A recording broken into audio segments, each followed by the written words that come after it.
हाँ हाँ, हेलो बच्चों, नमस्ते। अभी हम पढ़ेंगे फिरोज शाह तुगलक के सैन्य अभियान, है ना। मोहम्मद तुगलक के शासनकाल में समस्त दक्षिण भारत और बंगाल दिल्ली सल्तनत से के आधिपत्य से मुक्त हो गया था, किंतु फिरोज ने दक्षिण भारत को जीतकर पुनः दिल्ली सल्तनत में मिलाने का कोई सही प्रयत्न नहीं किया। उसने बंगाल को जीतने का प्रयत्न जरूर किया, लेकिन उसे पूरी तरह से सफलता नहीं मिली। तो इसका कारण यही था कि फिरोज शाह तुगलक में सैनिक प्रतिभा का अभाव था। इसी वजह से उसके सैन्य अभियान जो है कमज़ोर सिद्ध हुए थे। फिरोज शाह तुगलक के जो सैन्य अभियान थे वो निम्न थे। सबसे पहले तो हम बताएंगे आपको बंगाल पर आक्रमण। मोहम्मद बिन तुगलक के समय में बंगाल दिल्ली सल्तनत के आधिपत्य से मुक्त था और वहाँ हाजी इलियास ने शमशुद्दीन इलियास के नाम पर अपना स्वतंत्र राज्य स्थापित किया था। सन 1353 ईस्वी में इलियास ने दिल्ली सल्तनत के अंतर्गत तिरहुत प्रदेश पर आक्रमण किया और इलियास के इस आक्रमण ने फिरोज शाह तुगलक को बहुत ही क्रोधित किया और उसने एक सेना लेकर के बंगाल पर आक्रमण किया। सुल्तान के आगमन की खबर सुनकर इलियास अपनी राजधानी पांडुआ पहुंचा। पांडुआ छोड़ करके चला गया, पांडुआ नहीं पहुंचा क्योंकि वो राजधानी थी, उसे छोड़ करके चला गया और इकदला के किले में खुद को बंद कर दिया। फिरोज ने किले पर घेरा डाला, किंतु उसे वो प्राप्त नहीं कर सका और घेरा उठाने के बाद वो दिल्ली लौट आया और लौटती हुई सेना पर इलियास ने किले से निकलकर आक्रमण किया था, परंतु उसे हार मिली और वापस किले में शरण लेने के लिए चला गया। और इसके बाद जो है फिरोज दिल्ली सेना सहित लौट आया। फिरोज ने 1359 ईस्वी में बंगाल पर दोबारा आक्रमण किया और इस आक्रमण का कारण जो है शमशे शिराज अकीफ जो है वो तारीख फिरोजशाही में बताता है कि फिरोज सुनार गांव के स्वर्गीय सुल्तान फखरुद्दीन के दामाद जफर खान को सुनार गांव जो पूर्वी बंगाल जो है उसका शासक वो बनाना चाहता था और इस समय बंगाल पर इलियास शाह का उत्तराधिकारी सिकंदर राज्य कर रहा था। फिरोज शाह तुगलक के आक्रमण की खबर सुनकर सिकंदर ने भी अपने पिता की तरह भाग करके इकदला के किले में शरण ली और फिरोज ने वापस वहाँ पर किले पर घेरा डाल दिया और घेरा जो है लंबे समय तक चलता रहा, किंतु सिकंदर द्वारा जफर खान को सुनार गांव का शासक स्वीकार करने का प्रस्ताव रखने पर फिरोज ने जो है इस घेरे को उठा दिया। कारण क्या था कि इसका कारण जो था सिकंदर द्वारा जफर खान को मैं सुनार का शासक स्वीकार करता हूँ ये कहा तो उसने उठा दिया और दिल्ली लौट आया। किंतु फिरोज का जो ये सैन्य अभियान था बंगाल पर वो व्यर्थ ही साबित हुआ, क्योंकि जफर खान ने सुनार गांव का शासक बनने की बजाय फिरोज की सेवा में दिल्ली चले आना अधिक उचित समझा। अब दूसरा है जाज नगर पर अधिकार। जाज नगर उड़ीसा जो है उसे उसे कहते हैं। गयासुद्दीन तुगलक के शासनकाल में जाजनगर या उड़ीसा ने दिल्ली सल्तनत की सत्ता मान ली थी और नियमित रूप से ये लोग कर भी भेजते थे। किंतु फिरोज ने 1359 में दूसरी बार बंगाल पर आक्रमण किया तो जाजनगर का शासक जो गजपति है वो बंगाल की ओर मिल गया था और उसने दिल्ली की अधीनता स्वीकार करने से मना कर दिया था। फलस्वरूप जो है बंगाल से लौटते समय फिरोज ने अपने सामान के साथ अपने भाई कुतुबुद्दीन की देखरेख में कड़ा में छोड़ा और एक विशाल सेना के साथ बिहार होता हुआ जाजनगर पर आक्रमण करने को चल दिया।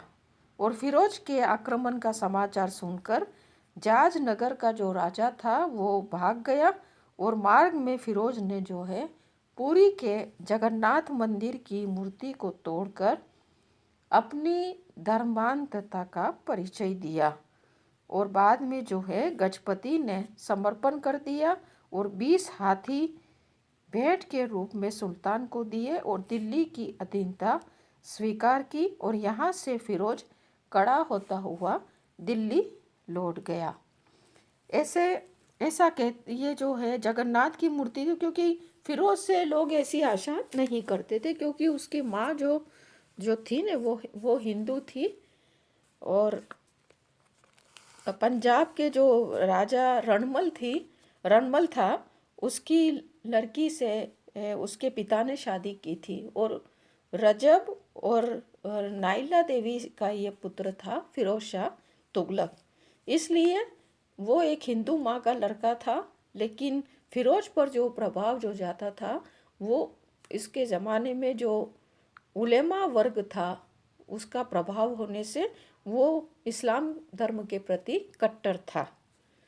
अब जो आगे हम आपको बताएंगे नगरकोट अभियान। नगरकोट कांगड़ा मध्यकालीन भारत का एक बहुत ही प्रसिद्ध दुर्ग था और वह मोहम्मद बिन तुगलक के शासनकाल के अंतिम दिनों में दिल्ली सल्तनत की अधीनता से मुक्त हो गया था। क्योंकि मोहम्मद बिन तुगलक के शासनकाल में बहुत सारे राज्य जो है वो दिल्ली सल्तनत की अधीनता से मुक्त हुए थे, इसमें नगरकोट भी शामिल था। अतः नगरकोट पर पुनः अधिकार स्थापित करने के उद्देश्य से फिरोज ने 1365 ईस्वी में उस पर आक्रमण किया और किले का घेरा डाला जो 6 मास तक चलता रहा और अंत में राजा ने समर्पण कर दिया और दिल्ली सल्तनत की अधीनता स्वीकार की। तो नगरकोट से फिरोज शाह तुगलक जो है संस्कृत ग्रंथों का एक विशाल संग्रह जो है वो अपने साथ लेके आया था, दिल्ली लेके आया था। क्योंकि हम जहाँ तक पढ़ते हैं तो फिरोज शाह तुगलक को ये ग्रंथों का और ये शिलालेखों का उसका बड़ा शौक था। हम जब उसकी साहित्य और कला प्रेम जब बताएंगे तब आपको इसके बारे में बताएंगे। अब आगे आप पढ़ेंगे ठट्टा अभियान। सिंध में ठट्टा स्थित है आज भी। मुल्तान जो पाकिस्तान में है आज, लेकिन उस समय तो मुल्तान भारत में ही था। मुल्तान के राज्यपाल आईन महारू ने ठट्टा के शासक जाम बावनिया के विरुद्ध सुल्तान फिरोज शाह की शिकायत की थी कि जाम बावलिया जो है मंगोलों को दिल्ली सल्तनत की उत्तरी पश्चिमी सीमा पर आक्रमण करने के लिए उकसाया करता है।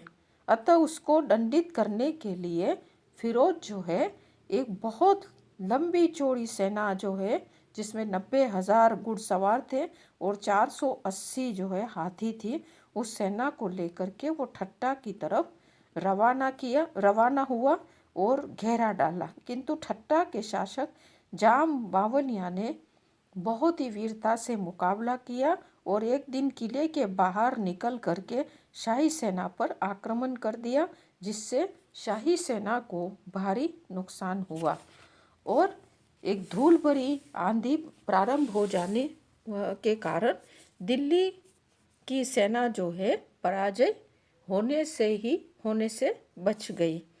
इस प्रकार इस तरह इस समय तक जो है शाही सेना में रसद की भारी कमी हो गई और सुल्तान ने रसद की व्यवस्था करने के लिए नए सैनिक भर्ती करने के लिए गुजरात जाने का निश्चय किया, किंतु सिंध के जो मार्गदर्शक थे इन्होंने जानबूझ करके फिरोज को जो उसकी सेना को कच्छ के रण में पहुंचा दिया, जहां वो 6 महीने बाद बड़ी मुश्किल से भटकता हुआ गुजरात पहुंचा।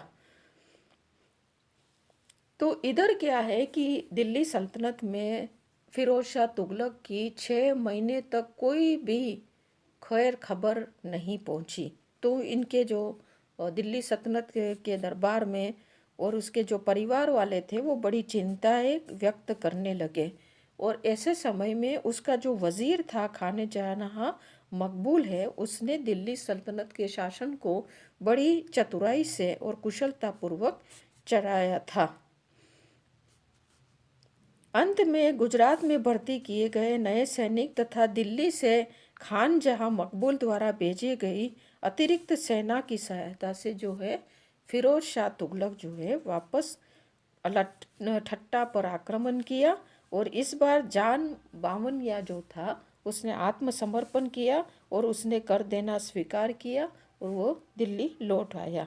इस प्रकार सिंध को छोड़ करके फिरोज शाह तुगलक अन्य किसी भी जो सैन्य किले को जीतने में सफल नहीं रहा। बंगाल के विरुद्ध जो उसने सैन्य अभियान किया था वो असफल सिद्ध हुआ। जहाजनगर और नगरकोट में भी उसकी जो विजय हुई थी तो वो विजय भी कोई बहुत बड़ी नहीं थी, एक साधारण विजय थी। ठीक है बच्चों, थैंक यू।